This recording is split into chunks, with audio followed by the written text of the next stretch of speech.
Buenas noches, colegas. Continuando con el Seminario Nacional de Tutoría, bajo la coordinación de nuestra doctora Rafaela Huerta Camones, esta vez pues vamos a tener la oportunidad de tener la ponencia de la doctora Marcelina Fátima Castellanos Sánchez. Ella es psicóloga y docente con categoría auxiliar y dedicación a tiempo parcial domiciliada en Lima, ¿no? La formación académica de ella es licenciada en psicología por la Universidad Nacional Mayor de San Marcos, licenciada en educación, magíster en administración de educación por la Universidad Nacional Enrique Guzmán y Valle. Tiene estudios de doctorado en ciencias de la educación concluidos, especialización en tutoría integral y diplomados en seguridad y defensa nacional, gestión pública e interculturalidad. Su experiencia profesional es bastante amplia como docente auxiliar en nuestra Universidad Enrique Guzmán y Valle desde el año 1999 hasta el 2022. Docente de la Universidad César Vallejo del 2013 al 2015, psicóloga contratada y docente en instituciones diferentes, ¿no? En los diversos años, desde el año 1998 hasta la actualidad. Sus investigaciones generalmente son trabajos y proyectos sobre aportes culturales de la población negra en el Perú y educación de minorías étnicas. Su gestión administrativa, coordinadora general y académica en instituciones académicas, publicaciones, autoría. ¿Aló? ¿Sí? Sí se escucha. Autoría. Sí se escucha, ¿verdad? Ya. Autoría y coautoría en temas sobre lectura, trastornos mentales y gestión educativa. En cuanto a los idiomas, tiene el nivel básico de inglés e italiano. Su proyección social es como organizadora y ponente en eventos internacionales, nacionales, sobre educación y lectura. Reconocimientos varios, entre ellos felicitaciones por desempeño académico, organiza seminarios, contribuidos todos con la educación. Reconocimientos y distinciones de nuestra profesional, Sara Marcelina. Tenemos pues como conductora de práctica profesional por el buen desempeño académico en el semestre de 2021, otro como conductora de práctica profesional por eficiencia, calidad y compromiso en la ejecución de prácticas profesionales en los semestres 2020, 2021 y 2022. Y así sucesivamente, nuestra doctora esta vez nos va a dar pues una ponencia bastante interesante que ella lo va a mencionar. Con ustedes, nuestra doctora Castellanos. A ver si la recibimos con un fuerte aplauso virtual. Muchas gracias, muchas gracias. Yo contenta de contribuir con mi universidad y bueno, agradecer a la doctora Rafaela, líder en las capacitaciones, congresos, eventos, ¿no? Y por permitirme también, por poder compartir mi experiencia, ¿no? Muchas gracias, doctora Rafaela. Bien, entonces a mí me toca hablar de un tema bastante sensible, ¿no? Y el tema es justamente sobre las prácticas preprofesionales y el tema de las emociones, de los sentimientos y empoderamiento, le he puesto yo, ¿ya? Bien, ese es nuestro tema, ¿ya? Las temáticas que voy a introducir acá es la importancia de las prácticas profesionales, es decir, voy a analizar cada uno o los puntos que creo yo que son fundamentales conocer en cada una de las prácticas profesionales.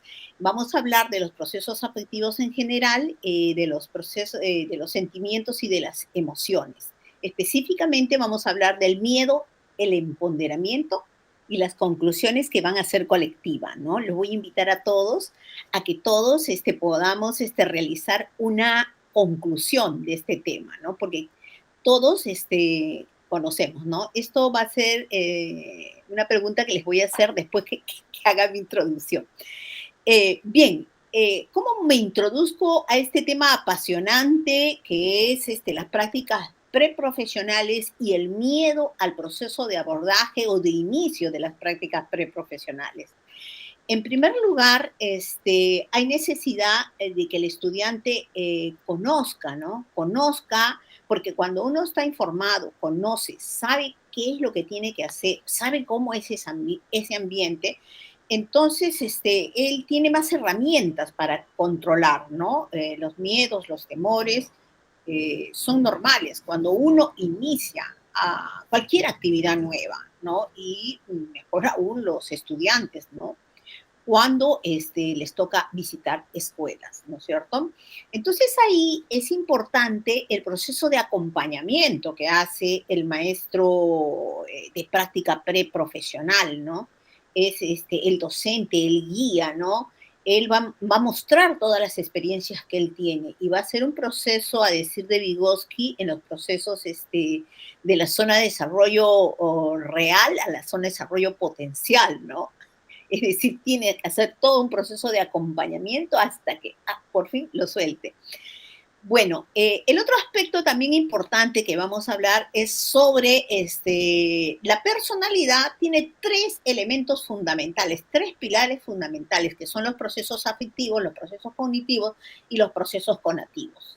Nosotros no podemos decir, ahora soy afectiva, más de un ratito soy cognitiva o más de un ratito me muestro conativo. No. Nuestra personalidad se muestra como unidad. Sentimos afecto, cariño, tenemos saberes y tenemos responsabilidad, ¿no? Entonces, esos son los tres elementos fundamentales de la personalidad con que hay que visionar la problemática que queremos tratar ahora, ¿ya? Entonces, la idea es control, manejo, dominio modulado de las emociones. Lo que yo planteo es a través de los sentimientos, ¿no? Bien, entonces ahora empezamos una visión ligera de lo que es la práctica preprofesional y su importancia. Bueno, nuestra universidad inicia como pionera en las prácticas preprofesionales. Es muy posible que otras universidades ya lo hayan copiado, ¿no? Pero la esencia de nuestra universidad son las prácticas preprofesionales.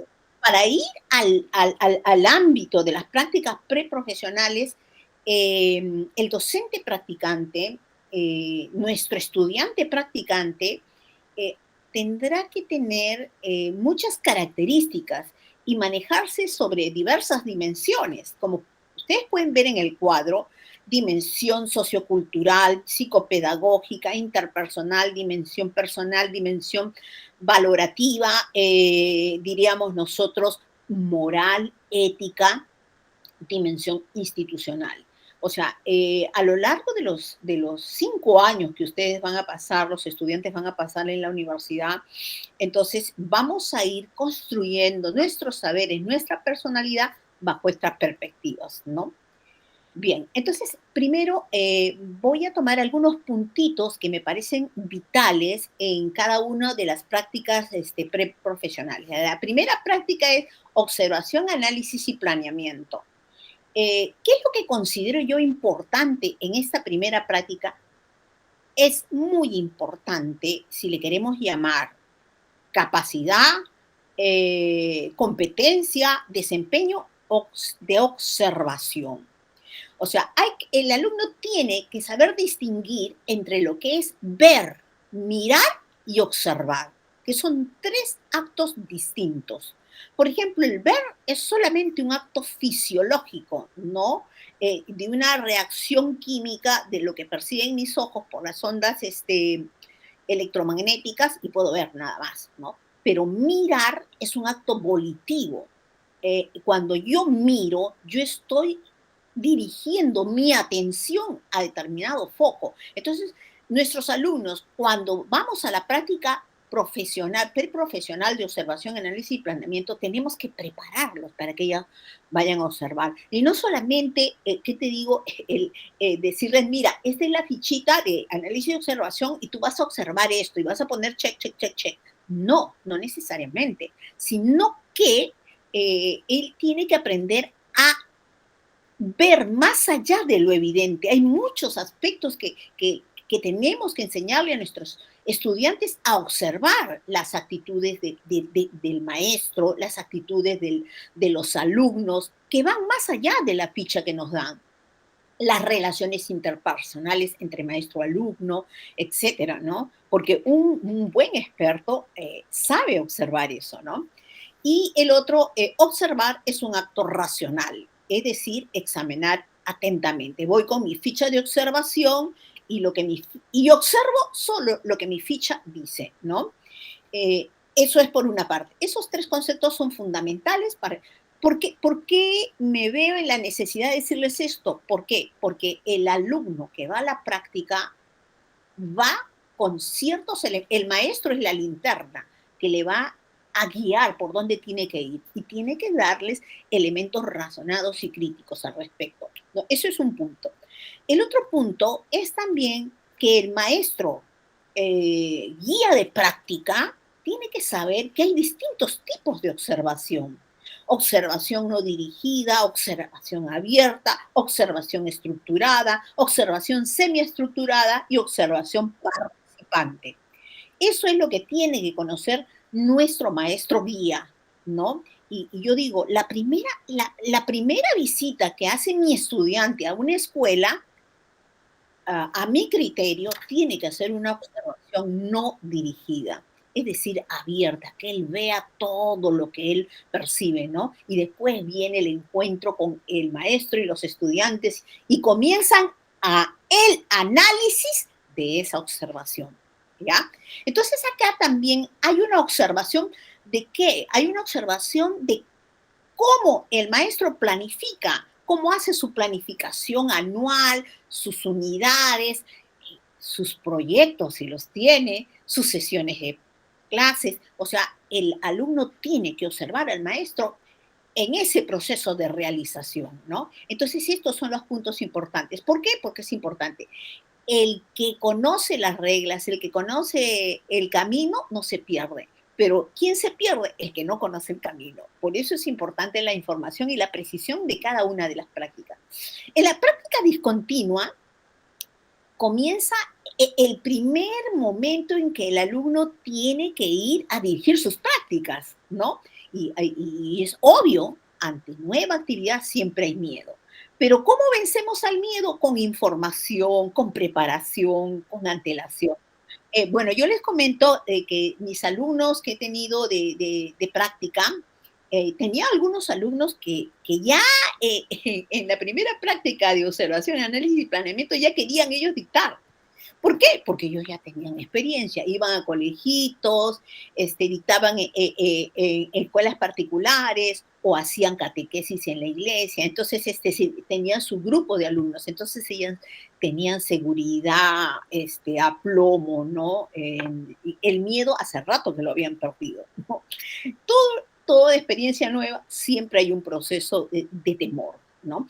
Bueno, ya vamos a hablar de eso. Entonces, en la práctica discontinua es el inicio en el dictado de las clases.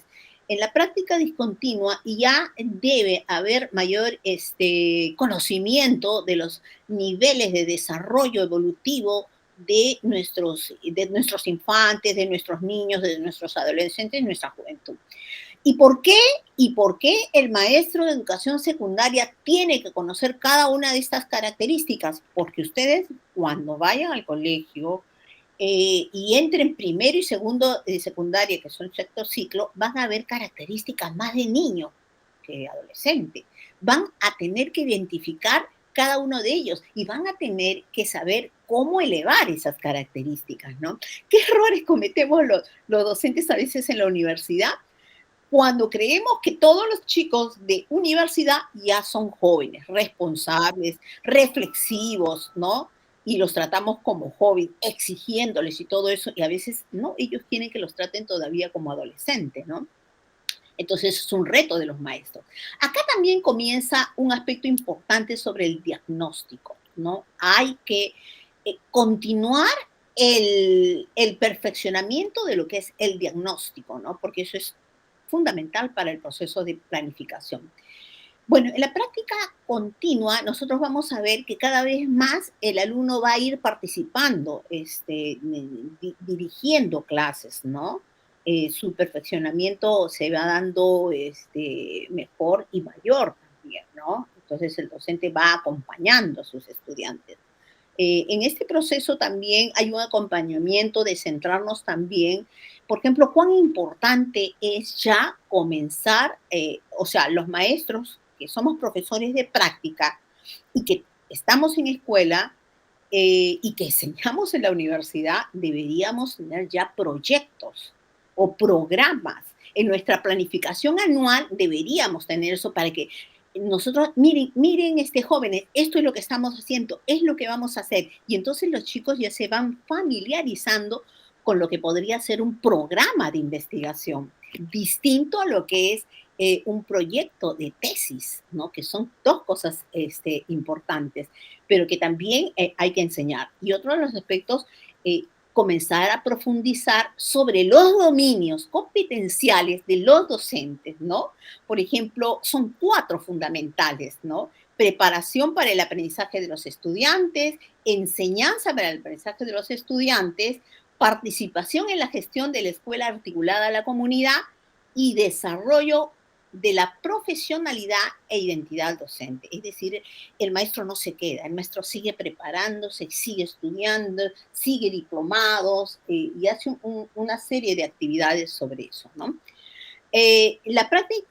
La práctica intensiva, ya nosotros vamos a ver a los jóvenes mucho más perfeccionados en el dictado de sus clases, en el diseño de sus sesiones de clase, en el diseño de sus unidades. Si en un principio, por ejemplo, nosotros podríamos mostrarle nuestras sesiones, luego que hagan sus sesiones o sus unidades en grupos de 3, de 4, cada vez más ya no grupos de 2, hasta que ya, por ejemplo, en la práctica intensiva, ya tienen que aprender a hacer sus unidades, su plan anual, unidades y sesiones de clase solos, ¿no?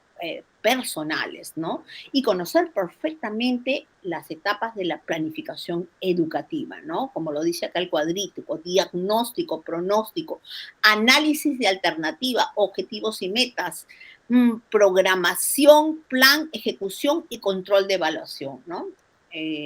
Y otro de los aspectos importantes también es actuar. Actuar, responsabilizarse y mostrar resultados, ¿no? Entonces, yo conozco una realidad y yo tengo que actuar. ¿Cómo actúo? Actúo en la planificación, actúo en el momento de que estoy y dirijo mi clase, pero también actúo cuando evalúo la situación, ¿no? Y puedo reestructurar y mejorar. Bueno, por último viene la otra práctica, que es la práctica administrativa, ¿no? La práctica administrativa, como ustedes pueden ver, ya acá lo introducimos a los jóvenes en lo que es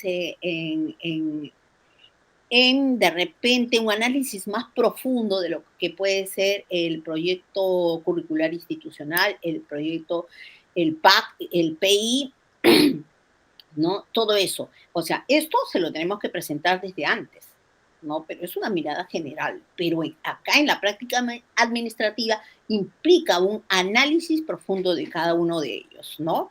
Como también lo que es el reglamento y todos los documentos administrativos, como pueden ser documentos de decisión resolutivo, resoluciones, acuerdos, documentos de transmisión, oficios, cartas, etcétera, ¿no? Documentos de juicio, informes, dictámenes, documentos de constatación, actas y certificados, ¿no? Eso es una visión de todo eso, ¿no? Y lo más lindo de nuestra universidad es la práctica en la comunidad, la práctica en la comunidad. Entonces, eso de la práctica en la comunidad es lo que mejor sabe hacer nuestra universidad y es muy hermoso porque es un viaje muchas veces a provincia, donde nos involucramos con la problemática de ese colegio, de la misma comunidad, y se trabaja lo que debe trabajarse, ¿no? Por ejemplo, en la actualidad se habla que la educación verdadera es una educación con puertas abiertas a la comunidad. La educación no puede ser de 4 paredes. Una educación verdadera tiene que ser una educación abierta, ¿no? Y en la práctica, en la comunidad, se puede hacer eso, ¿no? Entonces, acá también implica el diseño de, ¿cómo se llama?, de planes, de programas, de diagnóstico, ¿no? Que se deben dar en procesos de debate, de reflexión, de puesta en común de experiencias, ¿no? De hacer gestión de los conocimientos, porque en la práctica en la comunidad van de todas las especialidades, ¿no? Porque eso es muy rico, ¿no? Y desde una colaborativa, ¿no? No de una visión donde, oye, yo sé más, lo mío va a sobresalir. No, es una práctica colaborativa en el sentido de que todos ponemos un granito de arena, ¿no? Muy bien, ahora sí vamos a entrar a los procesos afectivos. Antes de entrar a los procesos afectivos, me gustaría que contesten ustedes cuáles son mis principales miedos, ¿no? La doctora nos va a hacer el favor de compartir el link y ustedes van colocando ahí sus principales miedos. Es totalmente anónimo, ¿no? ¿Qué les digo? Les vuelvo a repetir que los miedos son totalmente normales. Son miedos ante lo nuevo. Cada situación nueva que nosotros vivimos pues son normales, ¿no? Ya, entonces es que la Miss le comparte el link, ustedes van contestando y yo voy avanzando, ¿ya? Yo voy avanzando. ¿Sí? Ya está compartido en el, ¿cómo se llama? En el chat del Meet. Ya, perfecto. Estimados participantes, tengan la voluntad de ir colocando ahí y después lo vemos. Mientras que ustedes van escribiendo, yo voy explicando. Fíjense, los procesos afectivos es un pilar de nuestra personalidad. Es uno de los pilares de la personalidad. Los 3 pilares de nuestra personalidad son nuestros procesos afectivos, nuestros procesos cognitivos y nuestros procesos conativo-volitivos. Esos son los 3 pilares. Entonces, nuestra personalidad no es que mis sentimientos estén por un lado y que aparezcan en un momentito y que después aparezca lo cognitivo. No, nosotros trabajamos como unidad y hay necesidad de entendernos y de comprendernos para poder actuar sobre nuestra realidad, ¿ya? Bien, entonces aquí en este esquema, ¿qué es lo que estoy intentando explicar? Que la construcción, el periodo formativo de la personalidad empieza en la infancia. Empieza en la infancia y los responsables de formar la personalidad, el aspecto afectivo emotivo, es la familia. La familia va a formar los sentimientos de sus hijos, ¿ya? A la par también hay una línea que va por debajo, que hay aspectos cognitivos que va desarrollando, pero de la infancia a la niñez, en la niñez se forman los procesos cognitivos y los responsables de formar los procesos cognitivos es la escuela, somos los docentes. Así vamos construyendo nuestra identidad. Y al salto de la niñez a la juventud, en la juventud, la responsable de formar los valores de nuestra juventud es la sociedad, ¿ya? Entonces, bajo este esquema, nosotros vamos a intentar explicar las emociones y los sentimientos, ¿no? Los procesos afectivos es una parte de nuestra personalidad, ¿ya? Entonces, vamos a hacer una pequeña introducción de conocimientos de psicología general, de psicología del aprendizaje, unas pequeñas diferencias. Son unas diferencias pedagógicas, pero que en realidad nuestros sentimientos se manifiestan a través de nuestras emociones, pero tiene sus distinciones, ¿no? La emoción es una reacción ante un estímulo. El sentimiento es más bien un estado de ánimo estable, ¿no? La emoción es inconsciente, no se aprende, ¿ya? Es innata. El feto llora, el feto ríe. Los sentimientos son conscientes, ¿ya?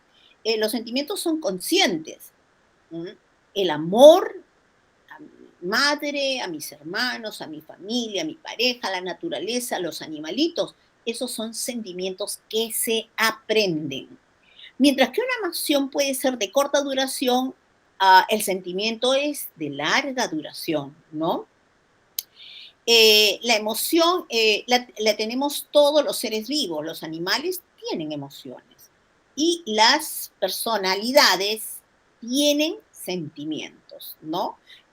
Una emoción puede ser intensa, apasionada, ¿no?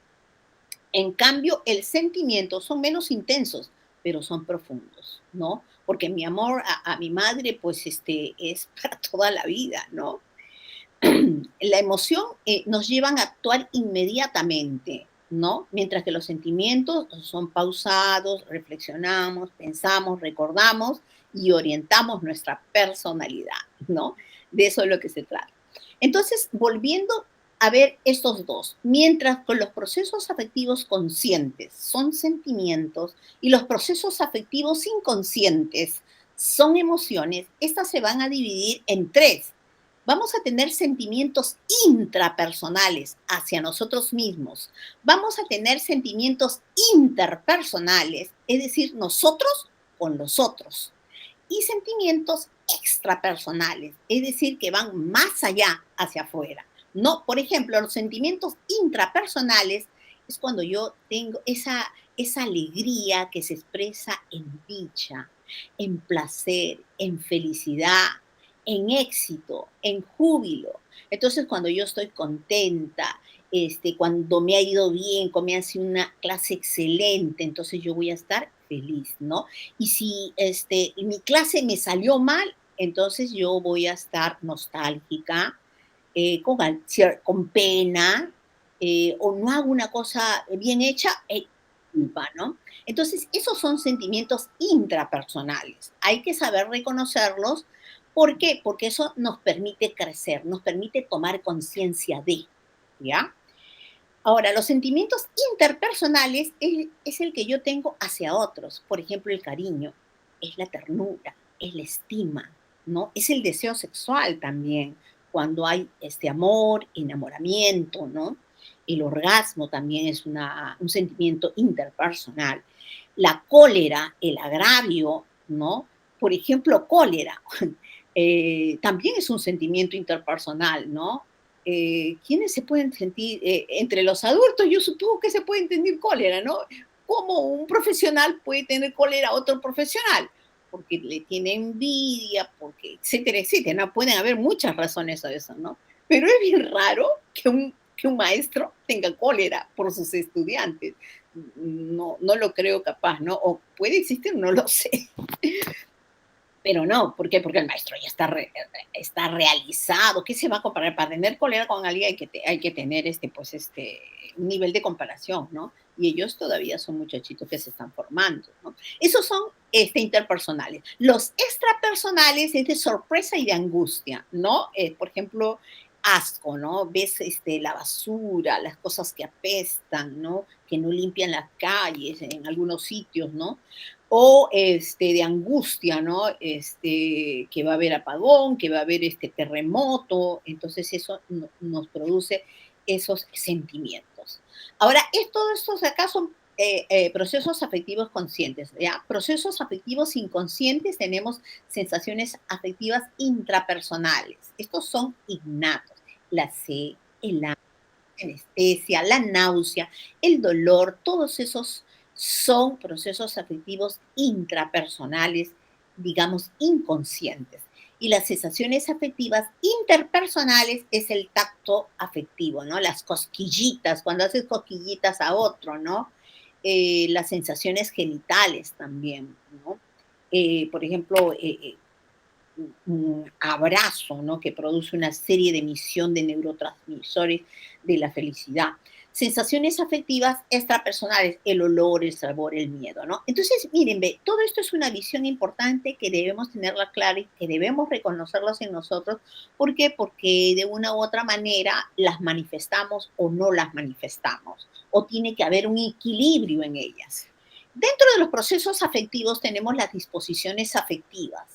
Estas disposiciones afectivas son procesos afectivos de manera casi permanente, ¿no? Por ejemplo, tú entras a un aula y tú vas a encontrar diversidad de alumnos. Hay algunos alumnos que tienen un humor alegre, casi siempre están con la sonrisa en la boca.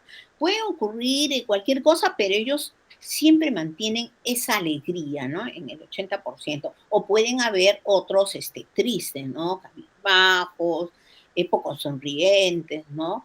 O el tipo angustiado, tranquilo. Por ejemplo, esos tipos de humores son importantes reconocerlos, ¿no?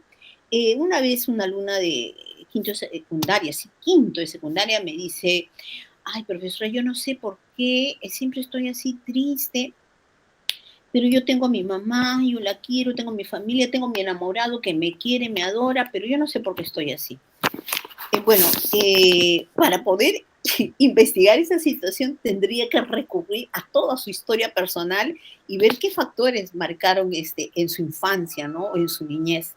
Pero bueno, ¿a qué se apela? A la alta plasticidad del sistema nervioso. Entonces, ¿qué le dije? Ah, ya, vamos a hacer un cambio en el salón, vamos a agregar algo. Todos van a traer un chiste, entonces empieza la clase y empieza uno, comparte su chiste y todos nos reímos, ¿no? Esa era la idea. Bueno, luego de meses, el humor dejó de ser triste, ¿no?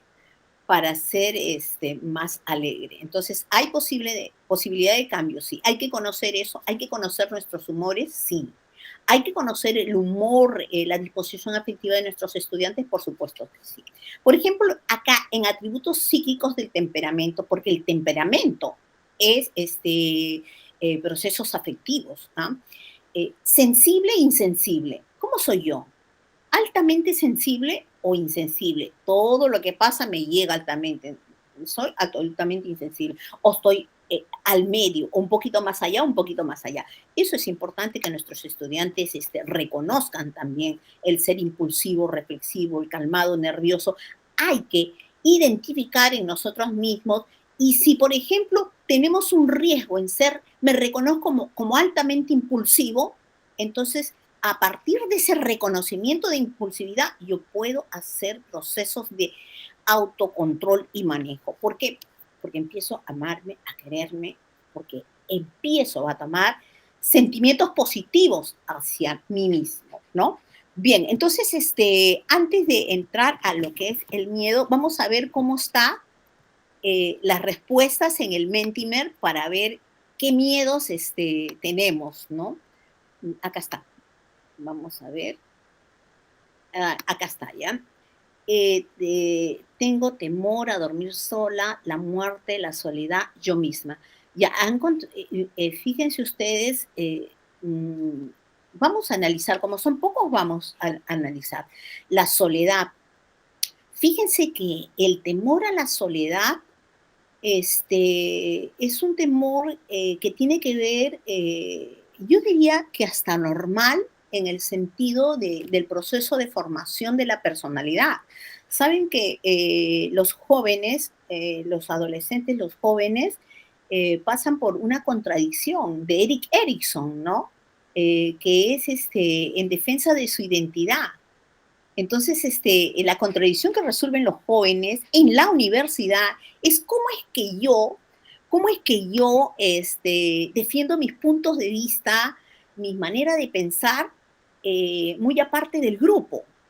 Porque a veces en la universidad se forman grupos y hay grupos dominantes. Y hay grupos dominantes donde los otros tienen que obedecer porque si no lo aíslan, ¿no? Es lo que me decía un alumno, profesora, si no lo obedecemos a la delegada o al delegado, nos aísla, ¿no? Entonces tenemos que obedecer, me decían, ¿no? Entonces, la soledad tiene que ver con un proceso de autoconstrucción personal, ¿no? Y cada vez que uno se va conociendo, se va entendiendo, se va valorando, entonces uno disfruta de su soledad. ¿Cuándo uno disfruta de su soledad? Cuando tú te aceptas, cuando tú te sientes satisfecha con todo lo que has hecho en tu vida. Estoy hablando de personas adultas, ¿no? No estoy hablando yo de adolescentes. En la adolescencia puede que la soledad pues, sea normal. En una sociedad tan superficial, en una sociedad donde la gente se da besitos, abrazos, sí que te quiero, pero a veces no es sincero. Entonces, hasta cierto punto esa soledad podría ser hasta normal, ¿no es cierto? Pero como les digo, los jóvenes están en proceso de construcción. Ustedes tienen que dar pasos seguros en su autodefensa de su identidad. Nadie tiene que decirles a ustedes lo que tienen que hacer. Ustedes tienen que tomar sus propias decisiones y eso significa autonomía, ¿no? Que lo vamos a ver. Tengo temor a dormir sola. Ya, esto de acá, habría que ver, ¿no? Pero, para la adolescencia, juventud, habría que analizar, es muy particular, ¿no? Yo lo que podría decir ahorita, porque, o sea, muchas pueden ser las causas y habría que analizarlo de forma personal, y cuando quiera estoy, a su disposición. Pero ¿cómo resolver esa situación? Yo pienso a través del rezo, ¿no? Cuando uno se acuesta, dice, con Dios me acuesto y con Dios me levanto. Yo me acuesto y agradezco todo por un día más de vida, ah, ah, por, todas las, por todas las cosas buenas que me han sucedido, ¿no? Esto es no lograr mis metas totalmente de acuerdo. Esos miedos lo hemos tenido todos. Y no solamente, más aún en la juventud, como ustedes.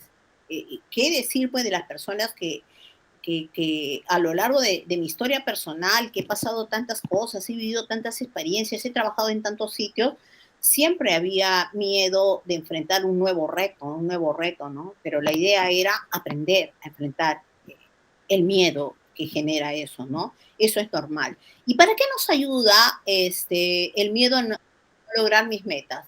Me ayuda a ponerme firme, a no ser mediocre, a decir, profesor, exíjame, profesora, ¿cómo voy a hacer yo para ingresar a la carrera pública magisterial? No estar buscando los caminos fáciles. Los caminos fáciles no nos llevan a ninguna parte. Entonces, eso es importante, ¿no? Bloquearme en las prácticas preprofesionales. Ya, miren, cuando uno se bloquea, el bloqueo ya es un miedo intenso que uno tiene. En primer lugar, lo que tiene que hacer es conversar con el maestro y decirle, estoy teniendo estos sentimientos y estas emociones. Entonces el maestro tiene que acompañarlo, ¿no? Tiene que darle sugerencias, tiene que reducir las metas de actuación, ¿no? Y en ese acompañamiento al estilo vygotsquiano se supera, ¿no? Entonces, y no tener miedo, porque a veces uno va al salón de clase, explica y preguntas, nadie pregunta. Y de repente, a veces cuando voy al baño de las estudiantes dicen, oye, esa profesora que no le he entendido, que por acá. Y entonces, ni siquiera le hacen preguntas, ¿no? Sí, rajan de la profesora en el baño, pero no se atreven a hacerle preguntas. Bueno, lo ideal es que se haga preguntas, ¿no? Y lo ideal es que los maestros no se molesten, porque hay algunos maestros que se molestan cuando les hacen preguntas, ¿no? Miedo a yo misma. Yo pienso que es una lucha permanente por uno mismo, porque dentro de uno mismo tiene el bien y el mal, como quien dice, ¿no? Y entonces uno tiene que luchar por lo que es correcto, por lo que es sano, no solamente para nosotros, sino también para los demás, ¿ya? Bien, entonces ahora sí, continúo. Gracias por su participación, porque eso enriquece esta experiencia. Vamos viendo o hablando acerca del miedo. En primer lugar, el miedo es una reacción natural, ¿ah? Es una emoción. No existen emociones malas ni emociones positivas. Todas las emociones son buenas y malas. ¿Por qué? Por ejemplo, la emoción del miedo es una reacción natural de respuesta en defensa ante el peligro. La emoción la tenemos en común con los animales. Imagínense ustedes, esa gacelita está comiendo sus frutos en una plantita y de repente escucha con su fino oído los pasos de un león. Inmediatamente tiene que correr. Se llena de miedo y cuando se llena de miedo, uno emite unos neurotransmisores que le permiten la huida veloz. Entonces, porque si no tuvieran eso, pues no, no podrían escapar, ¿no? Entonces, el miedo, considerémoslo como algo positivo. ¿Cuándo se hace negativo? cuando pierde el control, ¿no? Cuando se pierde el control. Y eso tenemos que aprender a reconocerlo, ¿no? Entonces el miedo es una respuesta, es una reacción natural adaptativa, ¿no? Para la lucha, la huida, ¿no? Ante situaciones de miedo, de riesgo, ¿no? Nosotros mismos a veces que vamos por la calle y de repente llegamos a un lugar que lo ven medio sospechoso o vemos personas medio sospechosas, al toque nos tenemos que poner alerta, ¿no? Para correr o nos cruzamos al frente y todo eso, ¿no? Entonces el miedo está bien, ¿no? La situación es enfrentarlo, ¿no? Ahora, el miedo puede aparecer por situaciones reales o imaginarias, ¿no? Eh, Cuando se ha tenido problemas de repente de tipo afectivo en la infancia, tenemos algunos rasgos, ¿no? Algunos rasgos que pueden influenciar en que estas situaciones imaginarias nos sentamos amenazados por estas situaciones imaginarias, ¿no? Y nos puedan generar ansiedad, nerviosismo, miedo, ¿no? O llegar al extremo del terror, pero la situación es enfrentarlas, conocerlas, preguntarles por qué, para qué, cómo es que se origina eso. Y cuando no lo podemos manejar, entonces nosotros vamos con un psicólogo, ¿no? Para que el psicólogo nos ayude a interpretar, a conocer, ¿no? Y el psicólogo es un experto, hará preguntas y te preguntará, consultará con la familia, etcétera, ¿no? Con quien tenga con consultar y luego te orientaron, ¿no? Entonces, el miedo, en situaciones no controladas, el miedo puede ser paralizante, ¿ya? Pero también dice, puede ser útil para protegernos y tomar decisiones cautelosas en situaciones potencialmente peligrosas, ¿no?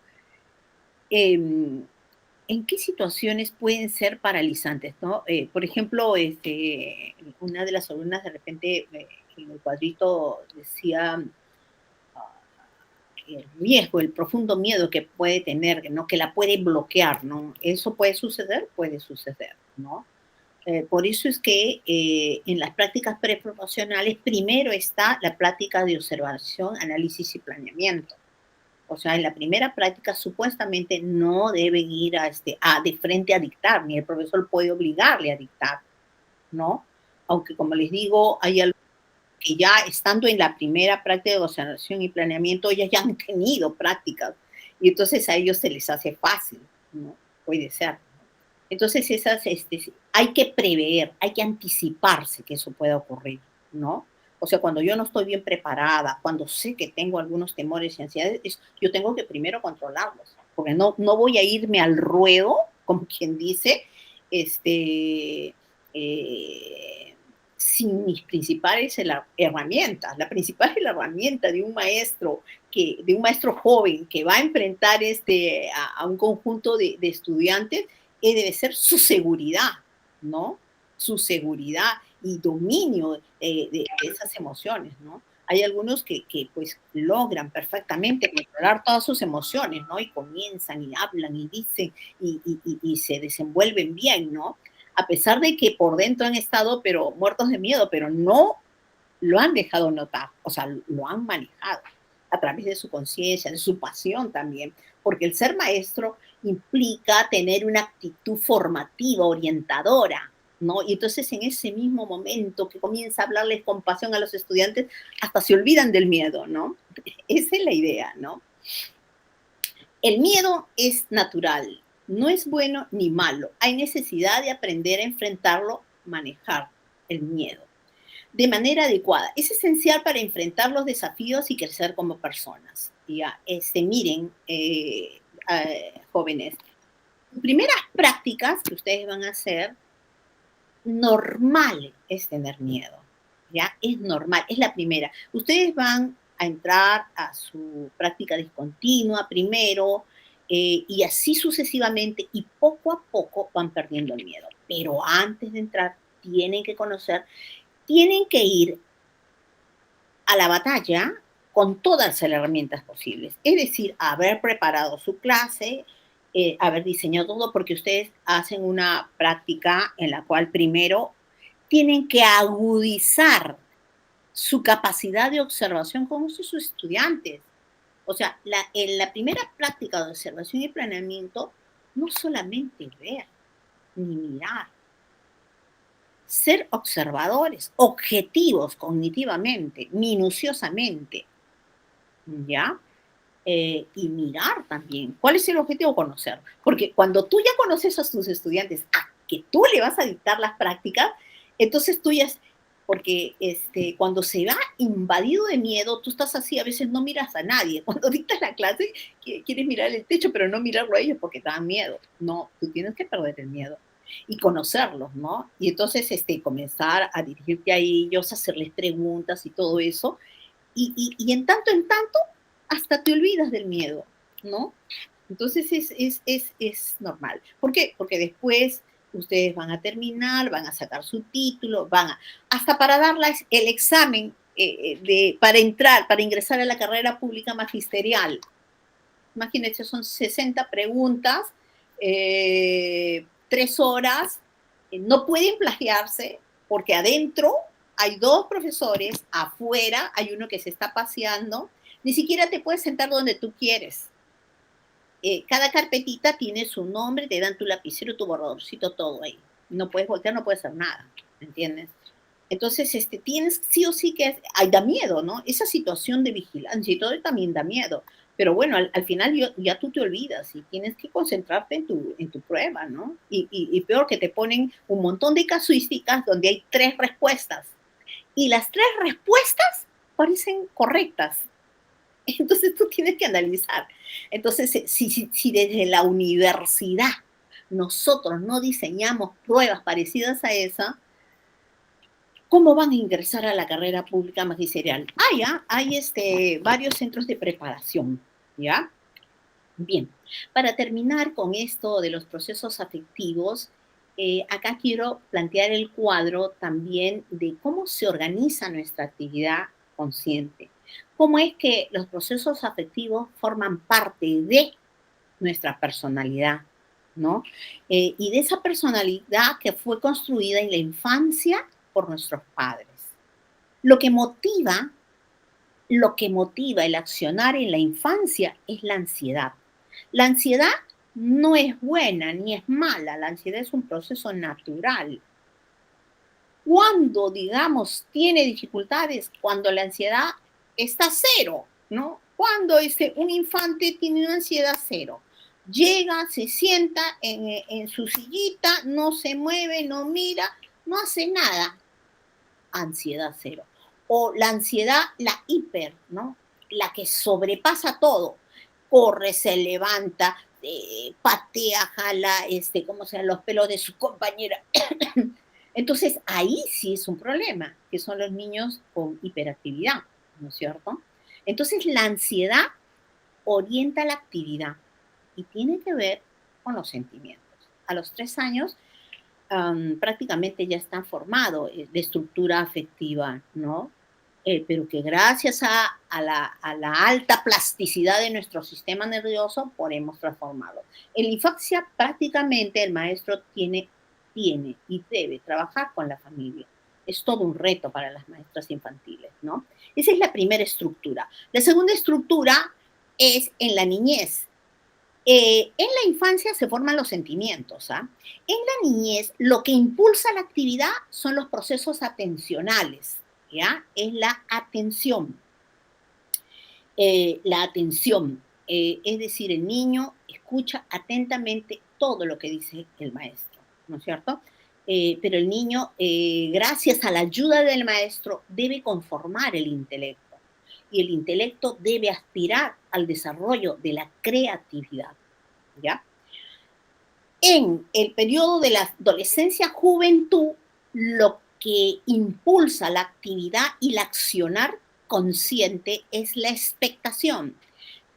En la universidad no, el alumno no puede ser solamente atento, tiene que ser expectante. ¿Y qué quiere decir expectante?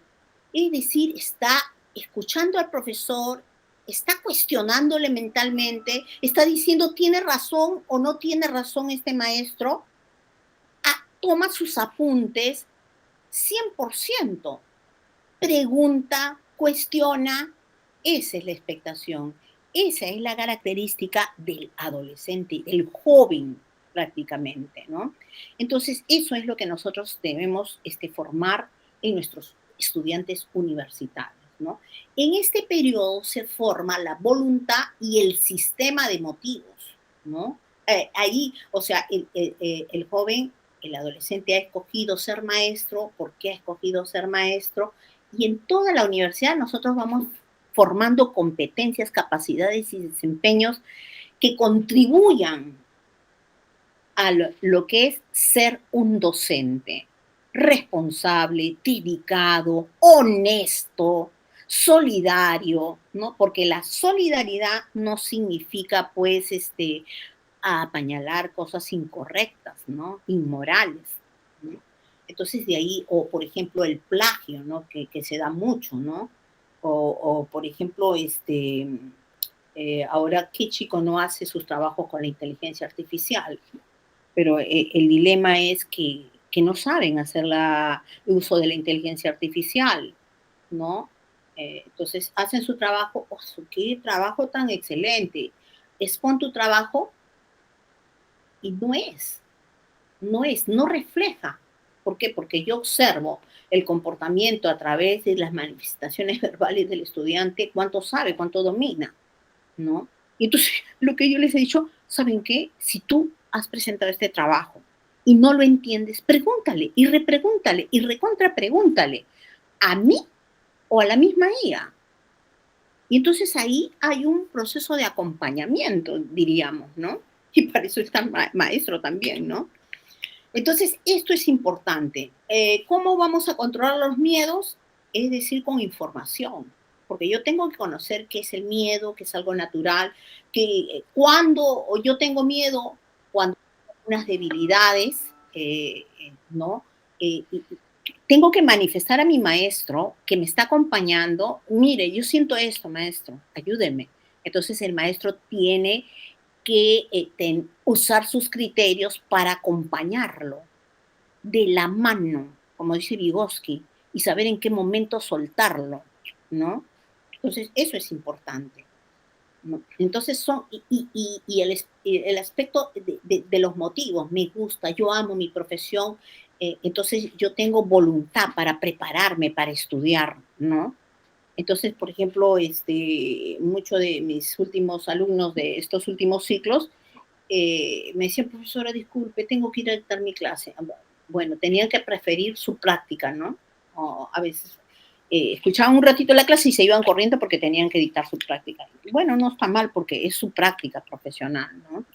Entonces hay un nivel de elección. Pero esos son tres componentes fundamentales. Ahora bien, ya sabemos que para manejar los miedos que son algo natural en nosotros y que como seres conscientes, a través de nuestros sentimientos, de nuestras pasiones, por el amor a nuestra profesión, vamos a ir aprendiendo y controlándonos, que yo debo tener información, que tengo que saber qué emociones a veces me embargan, qué disposiciones afectivas tengo y cómo puedo y debo controlarlos, cómo puedo preparar mi clase, porque en todas las prácticas profesionales va a haber un acompañamiento y un seguimiento y una profundización de los conocimientos y de las prácticas también, ¿ya? Entonces, acá viene el empoderamiento, ¿no? ¿Qué cosa es el empoderamiento, no? Y le he puesto empoderamiento psicológico porque hay varios tipos de empoderamiento, pero el estudiante que se prepara para la práctica tiene que empoderarse primero él mismo, o sea, todos mis aspectos psicológicos que tengo ahí, ¿no? Debo tener dominio de lo que yo soy, qué es de mi vida, qué conozco, qué no conozco, qué sé, ¿no es cierto? Bueno, si yo tengo debilidades, pues debo saber mis debilidades, reconocer mis debilidades y acentuar para mejorarlas. Entonces yo voy a la práctica, tengo que dictar mi clase Entonces tengo que aprender a diseñar una sesión de clase en la cual pueda yo manejar con agilidad mi dominio sobre mí mismo y el dominio sobre los estudiantes, ¿no? Y es un arte, eso es un arte. O sea, todos los estudiantes, de todos sus profesores de práctica, ustedes tienen que observar a su maestro. No solamente el papeleo, el plan anual, la unidad, etcétera, etcétera, sino el dominio del maestro en el diseño de la planificación de las sesiones de las unidades, el dominio en el aula con sus estudiantes secundarios, porque no es lo mismo ser maestro de enseñanza superior que de enseñanza básica, ¿no? Es diferente, hay que establecer las diferencias, ¿no?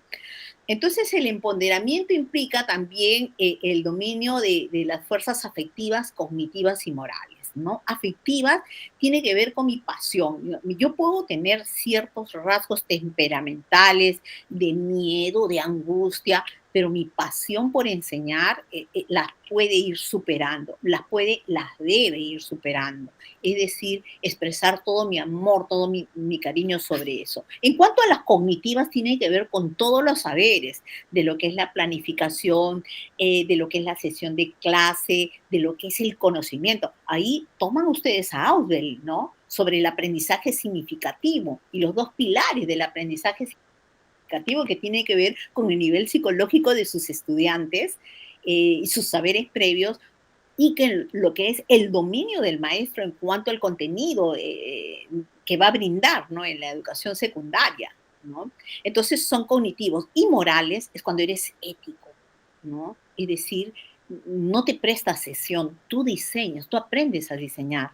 Ahora, el proceso de diseño de mi sesión de clase, o sea, no, hay algunos que van a aprender de repente en la práctica de observación y análisis aprenden a hacer su sesión y hay otros que todavía no, en la segunda, en la tercera, no importa.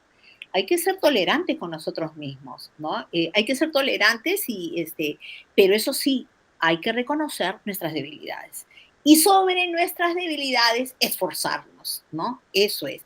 Por eso están los tres planos afectivos, de amor a lo que hacemos, de apertrecharnos de la cantidad de saberes de todos nuestros maestros y ser morales y éticos, ¿no? Morales y éticos es yo estudio, yo me esfuerzo, no, me llamó la atención una alumna, no había ido a dar el examen y le digo, bueno, te voy a dar otra oportunidad, le digo, voy a tomar examen con esta sesión, tú te acercas y te tomo examen. Entonces llega la señorita, se sienta, y entonces la veo y le digo, tenías, ya, saca una hojita, hijita. No, profesora, me tiene que dar el examen que les dio a los compañeros.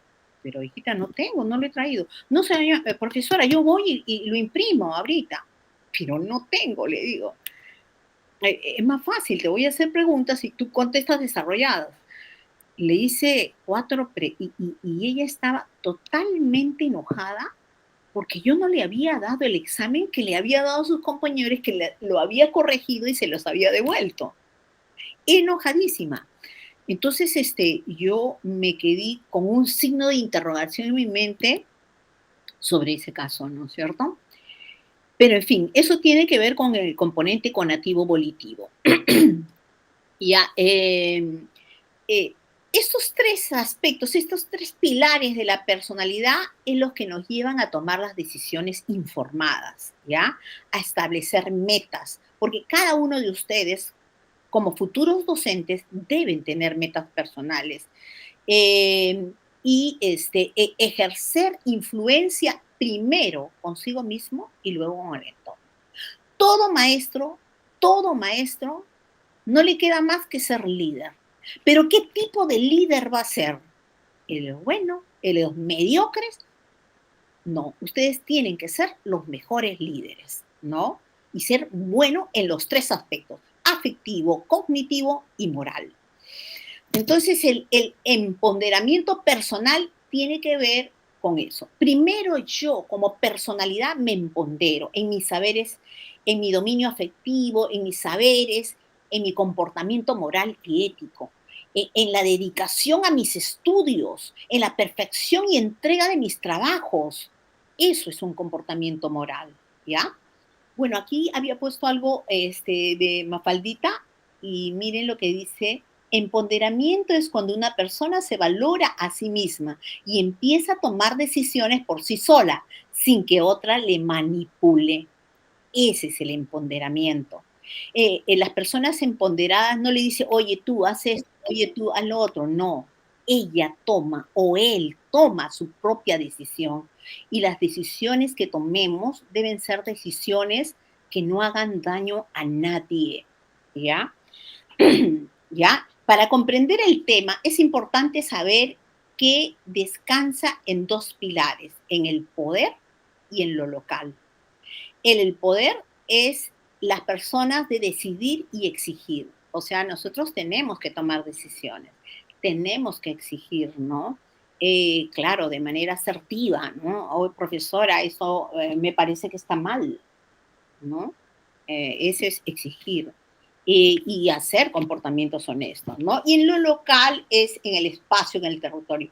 O sea, en cada espacio donde tú te encuentres, el término de exigir de repente es un poco duro, ¿no? O, de un pedido asertivo, diría yo, ¿no?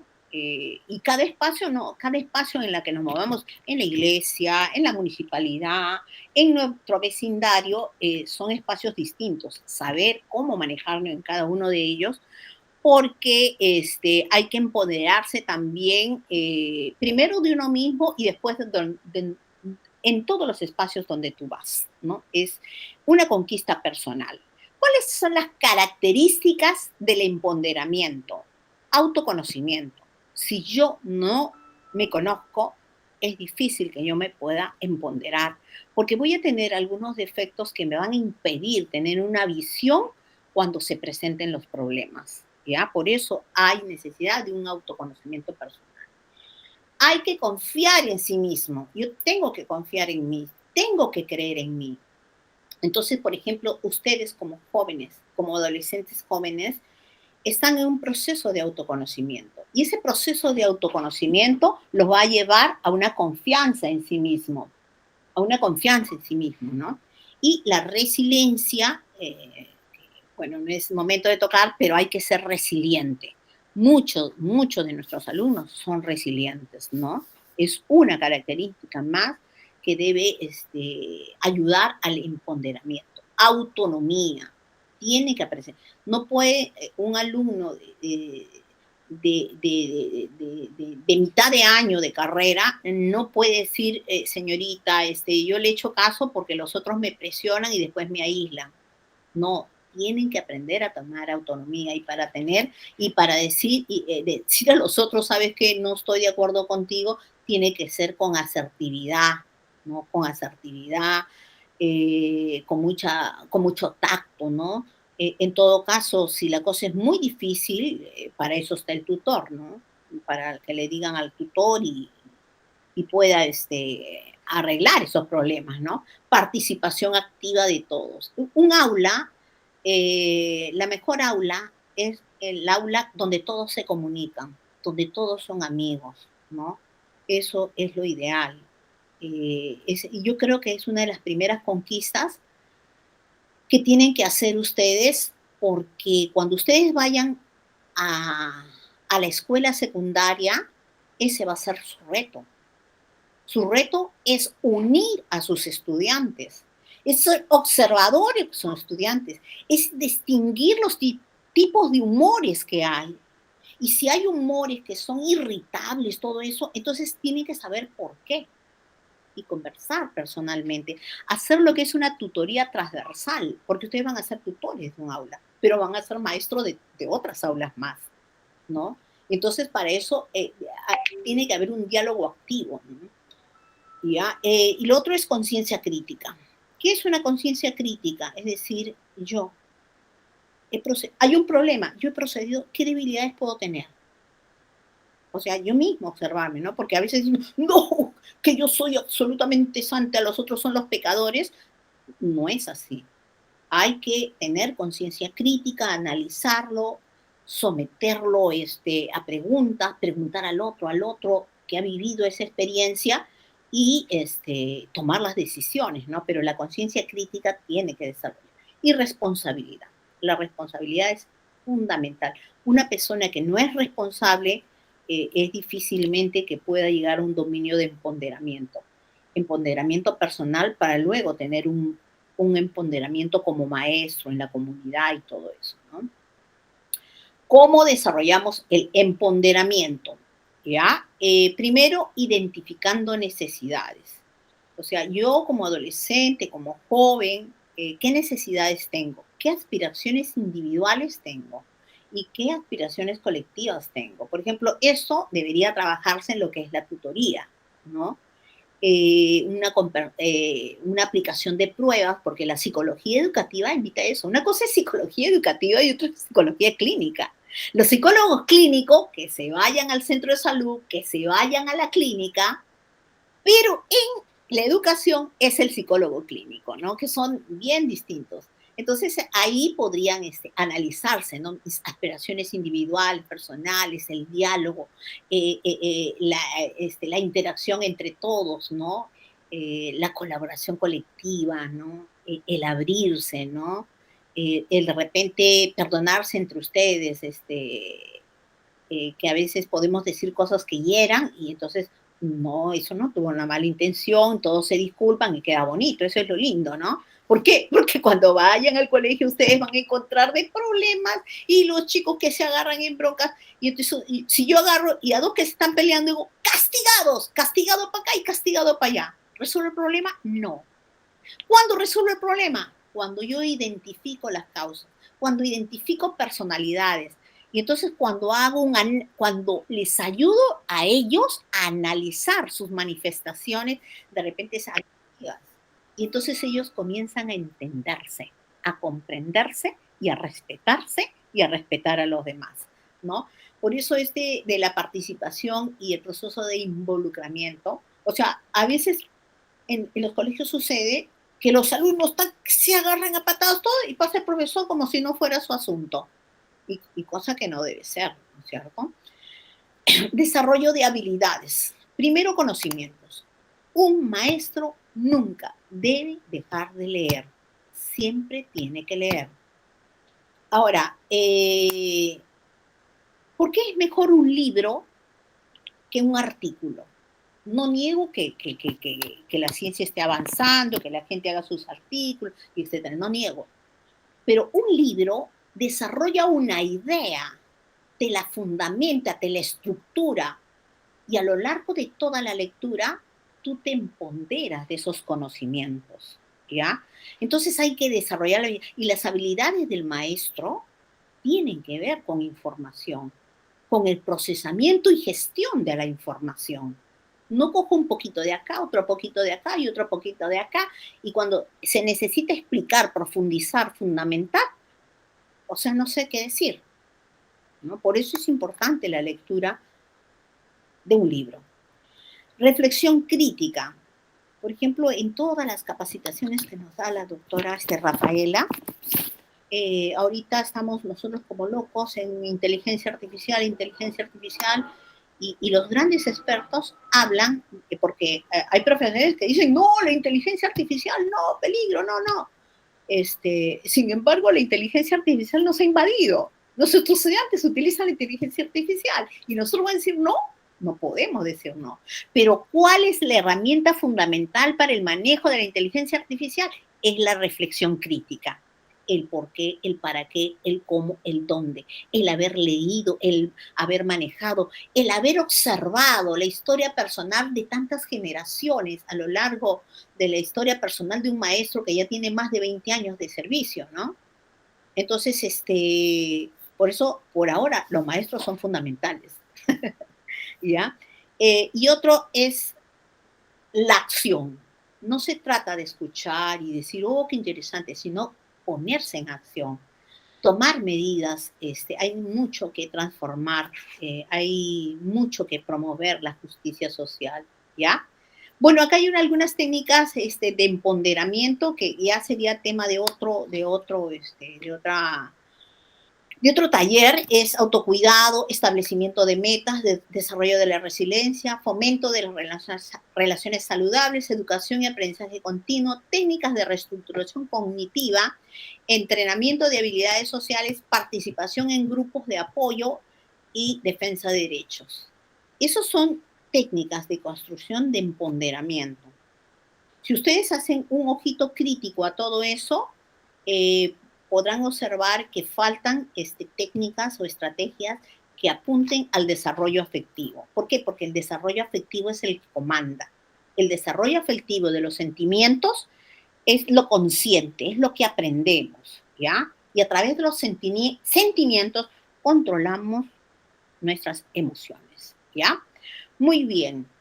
Como toda la sala es una sala pensante, entonces les voy a invitar en el Padlet a escribir una conclusión, ¿ya?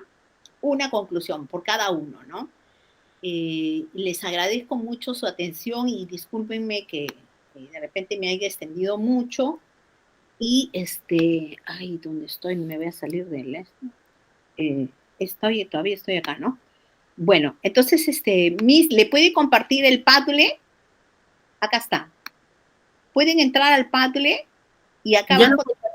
Ya lo compartí en el link. Ajá. Ya, bien, entonces, mientras ustedes van escribiendo, los que quieran escribir, si es que hay preguntas, me la pueden hacer. Si hay opiniones, porque no solamente ustedes tienen que preguntar, ustedes tienen saberes personales dentro de su historia personal y pueden hacer comentarios, ideas y lo que gusten, ¿no? Muchas gracias por haber tenido la tolerancia de haberme escuchado. Gracias. Estimados estudiantes, estimados colegas, ¿no? Bien. Si pueden hacer sus preguntas, lo hacen en vivo. Si no, contestan el Padlet sobre las conclusiones. Ustedes mismos van a escribir sus propias conclusiones y al final yo doy mi conclusión.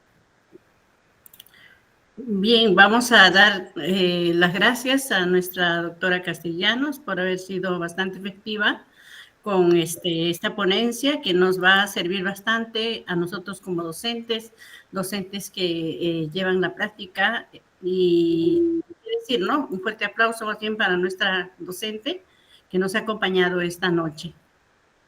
Muchas gracias. Gracias. Estarán cansaditos, ¿no? Porque hemos estado en deportes en la tarde. Sí, hoy día ha sido un día bien caluroso también. Caluroso, ajetreado y todo eso. Sí. Colegas, si tuvieran alguna pregunta, de lo contrario, estaríamos cerrando, ¿no, doctora Rafaela? Sí. Sí, buenas noches, Sarita. Los estudiantes, no todos, ¿no? Pero manifiestan que tienen temor a la práctica. ¿Puedes de repente ampliar un poco más? Has hablado, pero tomamos un poquito más. Temor de ir a la práctica. Bueno, mira, los temores a la práctica pueden tener muchas causas, depende, no todos van a ser iguales. Realmente el temor está muchas veces, los tres componentes de la personalidad son los procesos afectivos, los cognitivos y los conativo-volitivos, ¿ya? Ahora, ¿cuándo yo puedo tener temor? Pueden estar, depende de cada personalidad, porque no todos son iguales. Bueno, yo puedo tener, por ejemplo, yo tengo a veces alumnos que destacan en el aula, ¿no? Uno pregunta y ellos responden. Tienen buenas notas y de repente no saben responder, o sea, oralmente, verbalmente, hacen sus exposiciones, ¿no? Y a la hora del examen no saben dar examen o no están acostumbrados a dar examen y creo que algunos profesores no les toman examen, ¿ya? Y entonces ellos, evidentemente, si uno no está acostumbrado a dar examen, pues no responde a los exámenes, ¿no? Entonces, el problema puede estar a niveles de conocer, de saber, ¿no? Entonces, cuando yo hice referencia a las prácticas preprofesionales, es porque tienen que acentuar, ¿no? ¿Cuál debería ser el primer objetivo de la práctica preprofesional, observación, análisis y planeamiento? Como lo dice el nombre, es observación, ¿ya? O sea, yo tengo capacidad de observar cómo es el desempeño del maestro, cómo es el desempeño de los estudiantes, y si yo comienzo a identificar y tener la responsabilidad volitiva de apuntar, de hacer mis anotaciones, yo comienzo a prepararme, porque yo no me voy a preparar para dictar mi clase recién en la discontinua. Yo ya tengo que pensar en la primera práctica o antes de que comiencen las prácticas profesionales, que voy a ser maestra, que voy a salir adelante. O sea, el primer ciclo a los chicos se les da sus temas de investigación y de exposición, y ellos salen a exponer, ¿no es cierto? Entonces, ¿qué debilidades veo yo, por ejemplo, en algunos? Veo que no saben exponer, y otros creen que basta con leer o que basta con hacer unas buenas diapositivas, ¿no? A pesar que uno les da la rúbrica, ¿no? Y todo eso. Y eso tiene que ver con el componente volitivo, conativo volitivo, de responsabilidad. Yo no estoy en el colegio, yo estoy en la universidad, yo me estoy formando como docente. Y si yo me estoy formando para ser un profesional en lo que yo voy a trabajar, en lo que yo voy a elaborar, yo tengo que tener responsabilidad de mis saberes, de mis conocimientos. ¿Por qué los chicos que se preparan, que estudian, que hacen con dedicación, no tienen miedo? Enfrentan y salen airosos. Ahora, los que pudieran tener miedo, ser buenos, porque pueden ser buenos, estudiosos, todo eso, pero se llenan de miedo al momento de dar su primera clase. En primer lugar, ya les dije, si ustedes tienen esas angustias, esos miedos, esos temores, o ya han tenido pánico, ustedes tienen que comunicarle al docente que dirige la práctica, para decirle: docente, estoy teniendo estos sentimientos, esto de acá, le explican todo, y el docente preparado les va a ayudar, les va a acompañar, ¿me entienden? Entonces, de la manito, como dice Vygotsky, ese es en el plano afectivo. El maestro no es psicólogo, el maestro es el maestro, tiene que conocer de psicología, pero si hay problemas más profundos, de una ansiedad permanente, entonces ahí hay necesidad de aconsejar, de ir donde un psicólogo. Ahora, hasta el psicólogo necesita psicólogo, ¿me entienden? Es como el médico. ¿Ustedes creen que el médico no tiene necesidad de ir donde un médico? El médico también se enferma, y el médico se enferma y va ¿cómo se llama? Al médico, ¿no? Igualmente, el psicólogo también. ¿Por qué? Porque yo no sé si todavía existe la idea de que el que va a psicólogo es porque está loco, ¿no? Porque antes, cuando la psicología comienza a emerger o a hacerse generalizada, porque antes los psicólogos era exclusivo para la gente que podía pagar sus 100, $200 en cada consulta, ¿no? Pero después se ha ido popularizando. Ahora hay psicólogos en las postas, hay psicólogos en los centros de salud. Lo que ha minorado bastante son los psicólogos educativos. Hay muy pocos psicólogos educativos. No sé dónde los encontraré, porque cuando yo dirigía, era coordinadora de tutoría en una JEP, fui a San Marcos, ¿cómo se llama? A solicitar psicólogos educativos, y no había. Habían psicólogos clínicos, psicólogos organizacionales, comunitaria, pero psicólogo educativo no había, ¿no? No sé cómo estará ahora la cosa sobre eso, pero hay necesidad de desarrollar la psicología educativa, ¿no? Porque tiene otra función dentro de la escuela, ¿no? Y bueno, para los que van a ser profesores de psicología, a ellos son los que deberían asumir la coordinación de tutoría, y tienen que conocer, ¿no? Tienen que conocer cuál es la labor de un psicólogo clínico y cuál es la labor de un psicólogo educativo, que no es lo mismo, ¿no? Eso sería en el plano afectivo. En el plano cognitivo, cognitivo tiene que ver con los conocimientos, ¿no? Con el dominio del tema. O sea, porque un buen maestro tiene que tener dominio de su tema. Si no tiene dominio de su tema, es difícil, ¿no? Porque hay algunos que saben hablar bonito, ¿no? Hablan bonito, todo, pero no tienen dominio del tema. Y el que sabe se da cuenta, el que no sabe, no. Entonces, a veces los chicos pueden tener una buena labia, salen, hablan todo, ¿no? Y es posible que al 100% de los estudiantes se lo crean todito, ¿no? Porque son estudiantes, pues, de educación básica.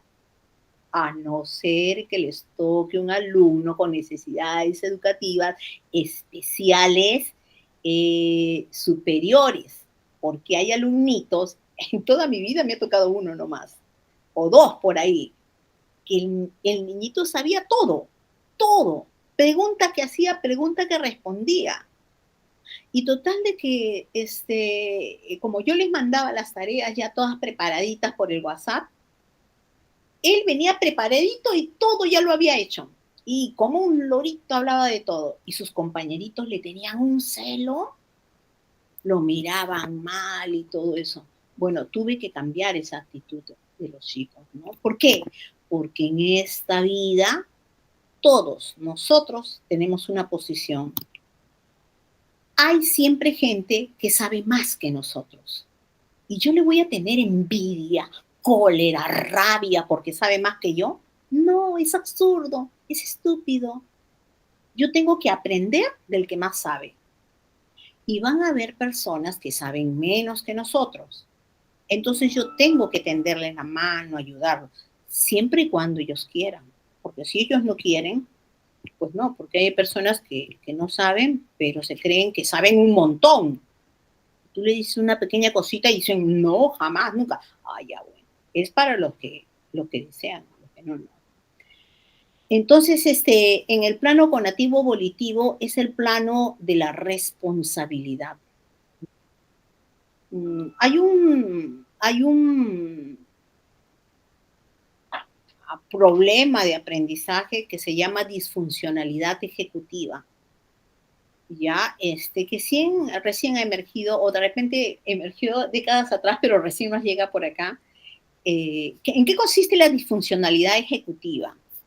Y es especialmente en el periodo de la juventud, cuando el joven no es responsable, cuando, ¿cómo se llama? No cumple las tareas, las posterga, y las prácticas que eran de la primera, segunda semana, las está presentando recién la sexta o séptima semana. Antes, por ejemplo, eran los alumnos que ingresaban a una especialidad y de ahí se trasladaban a otra especialidad y de ahí se volvían a trasladar a otra especialidad. O esos alumnos eternos, ¿no? Que nunca acaban. Entonces, esos son alumnos con disfuncionalidad ejecutiva, que tiene que ver con problemas de nivel de toma de decisiones, con nivel del lóbulo frontal, ¿no? Esos son casos ya más exagerados. Ahora, lo que yo puedo decir y observar en alumnos de sexto, séptimo, octavo ciclo, que a veces no han desarrollado buenos hábitos de estudio, ¿no? Y no planifican su estudio. Distinto a los que son más estudiositos, más responsables, ellos están perfectamente planificados sus estudios, ¿no? ¿Y eso con qué tiene que ver? Con lo conativo volitivo, es decir, lóbulo frontal, ¿ya? Toma de decisiones, autorregulación, autonomía, ¿ya?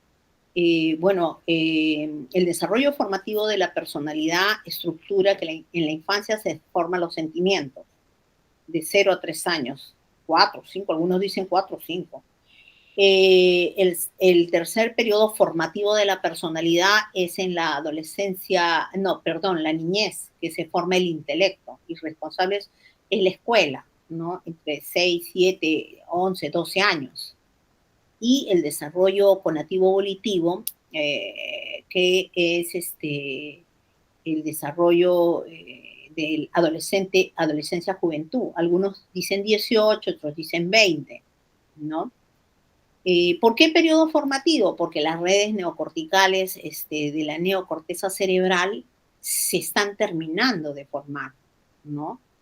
Las primeras en formar, las redes neocorticales de los procesos afectivos emotivos, están en la neocorteza órbitofrontal dorsolateral, y la información de tipo conativo-volitiva se encuentra en la neocorteza parieto-temporo-occipital.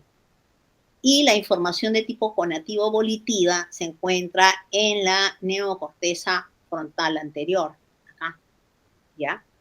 Entonces, si vemos los cerebros en un proceso evolutivo, las redes neocorticales de esta área son las últimas en formarse. Es decir, se da el proceso, se termina de culminar el proceso de mielinización. Ese es el periodo formativo. Es decir, que se va a aprender con mayor facilidad en cada etapa los procesos, los sentimientos, el intelecto y el sistema moral, ¿ya? Ahora, después de esa etapa, ¿se puede seguir aprendiendo? Por supuesto que sí, por la plasticidad, hasta los 90, hasta la muerte. La plasticidad es una cualidad del sistema nervioso. No es que hasta los 60, los 70, no. Esta es al final de nuestras vidas. Cuando nos morimos, nuestro cuerpito deja de funcionar y ya no puede nada, está muerto. Bien, entonces, esos serían los 3 componentes por las cuales el estudiante podría tener miedo, ¿no? En algunos podría ser el aspecto afectivo, en otros podría ser el aspecto conativo de los saberes, de lo que yo no sé, no conozco, no estoy bien preparado y voy al frente y se me olvida todo y no sé qué decir, ¿ya? Por eso les digo, hay un cuestionario de hábitos de estudio del doctor Acuña, de San Marcos, ¿no? Por ejemplo, la especialidad de psicología debería tener toditos esos cuestionarios. Entonces, ahí, por ejemplo, lo estipulan, ¿no? Para ver eso, ¿no? Bueno, no sé si habré llenado sus expectativas, pero estoy acá para contestar todas sus preguntas. Muchas gracias. Muchas felicitaciones, doctora. Todos muy contentos con esta ponencia que va a servir bastante para nosotros como docentes. Nosotros todos los días aprendemos. Al mismo tiempo, invitamos a todos ustedes, colegas, el día 12 de noviembre, miércoles a la misma hora, estaremos con las siguientes ponencias que van a mejorar, pues, ¿no? nuestra labor de educadores. Doctora, muchas gracias, ha sido un gusto, no tenemos más preguntas. Ya creo que todos, un aplauso a nuestra ponente y ojalá continuemos siempre. Muchas gracias. Doctora, muchas gracias. Gracias por los que han contestado en el Padlet también, muchas gracias. ya no sí, está interesante eso del Padlet. Sí, estuvo bonito. Sí. Muchas gracias, doctora Rafaela, muchas gracias por darme la oportunidad de expresar mis pensamientos, sentimientos y mis emociones también. Ya era necesario. Muchísimas gracias, Sarita. Gracias. Nos vemos bien. El próximo miércoles. Chao. Adiós.